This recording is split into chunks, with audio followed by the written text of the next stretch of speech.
Welcome to today's Explainer. You know, in the few seconds it just took me to say that sentence, your body regenerated roughly 20 million cells. Pretty wild, right?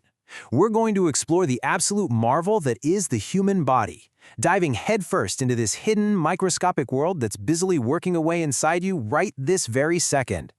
Every single moment, a vast network of cells, tissues, and organs is coordinating perfectly to keep you breathing, moving, and just interacting with the world. So let's uncover the intricate processes that keep us going. It really makes you stop and ask, do you know the actual science of why you are alive? Most of us are so used to looking in the mirror and just seeing the surface.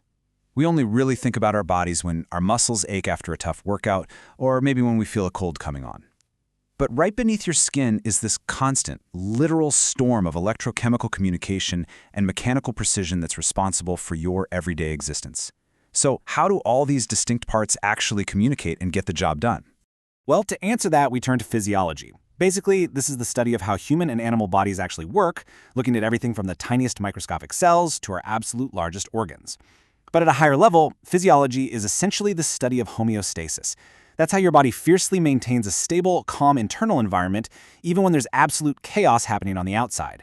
It's all about exploring how these systems function in a state of perfect health and how they desperately react and adapt when faced with disease.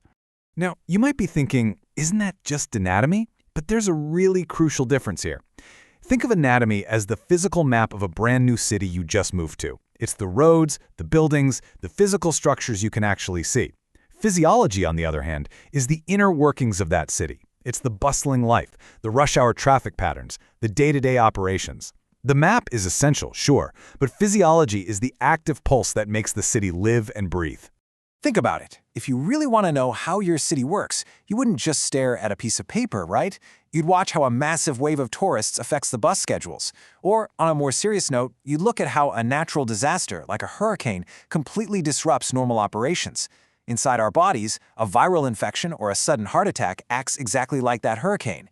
Physiology studies those active, real-time processes and exactly how our bodily infrastructure scrambles to respond to those intense disruptions. And to manage all that biological traffic, our infrastructure relies on a beautifully logical progression. It starts way down at the microscopic level with individual cells. Those cells combine to form tissues, which then build our organs, and those finally group together into organ systems. But the real magic here is the emergence of function. It's how a cluster of relatively simple individual cells suddenly communicates and coordinates to become a highly intelligent, specialized organ capable of some incredibly complex tasks. These organ systems are the major players in our internal ecosystem. You've got the cardiovascular system pumping blood, the respiratory system handling oxygen, the nervous system sending these rapid-fire signals, right alongside your digestive, immune, skeletal, muscular, and endocrine systems. Think of these as the unique, highly specialized neighboring cities inside your body. Each one has its very own distinct industry and purpose. But here's a foundational rule of physiology to keep in mind. As our source material puts it, a line on a map separates them, but in practice, the cities interact constantly. Our body systems literally never work in isolation. While they absolutely have their own unique jobs, they are deeply, deeply interconnected networks. Just like residents commuting between neighboring towns for work to keep both economies booming, our internal systems rely entirely on continuous interaction to keep us alive. Because of that deep interconnectedness, we experience this constant biological ripple effect. For example, if you have poor respiratory function, meaning your lungs just aren't taking in enough oxygen, well, that immediately forces your cardiovascular system to work overtime. Your heart has to pump harder and faster, fundamentally altering your blood pressure. So, when an environmental factor or a disease hits just one organ system, it creates this cascade effect that naturally disrupts the entire body. Which brings us to a really fascinating concept, and one that applies directly to every single one of us. How old is your body really? And no, I am not asking about the year you were born. I am asking about the physical condition of the incredible biological machine you are piloting right now. This is where the science of physiology gets highly personal and, honestly, incredibly practical.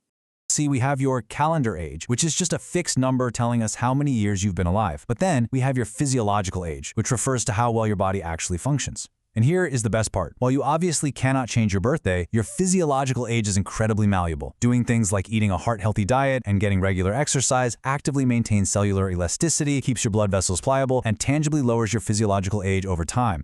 And this isn't just some abstract idea. It's actively measured in modern medicine every day. Healthcare providers use real-world methods like stress testing. Yep, that's the one where they make you run on a treadmill covered in wires to see exactly how your internal engine handles exertion. They also look at environmental factors, like your past exposure to carcinogens, to evaluate your functional age, and then they figure out physiological strategies to help you lower it. Section 1. The work of physiologists, scientists of the human body. Now, the actual topics these experts study directly impact our everyday habits in ways you honestly might not expect. I mean, they study everything from how the artificial light from your smartphone completely wrecks your sleep patterns to the exact microscopic benefits of your morning jog. Physiologists are looking at the complex connections between when you eat and how fast you age, what's literally happening in your brain during a bout of insomnia, and even how your specific genetic variations determine whether a medical treatment will actually work for you. And because their expertise is just so broad, physiologists aren't just tucked away in university, biotech, or pharmaceutical labs. A lot of them are right out there in the field. They're in hospitals, monitoring patients during complex surgeries to prevent sudden complications. They are at professional sports clubs, helping athletes maximize their performance and avoid getting injured. Some even serve as vital advisors to government organizations, taking all this complex bodily data and translating it into actionable public health policies. So, what does this all mean for us? Well, understanding how the body works isn't just for scientists. It is the ultimate tool for managing your own well-being. By talking to your healthcare provider and really listening to what your systems are telling you, you can take an active role in shaping your health. We all know our calendar age, but based on your daily habits, what is your internal city's true physiological age right now? Thank you so much for joining me on this explainer, and as always, stay curious.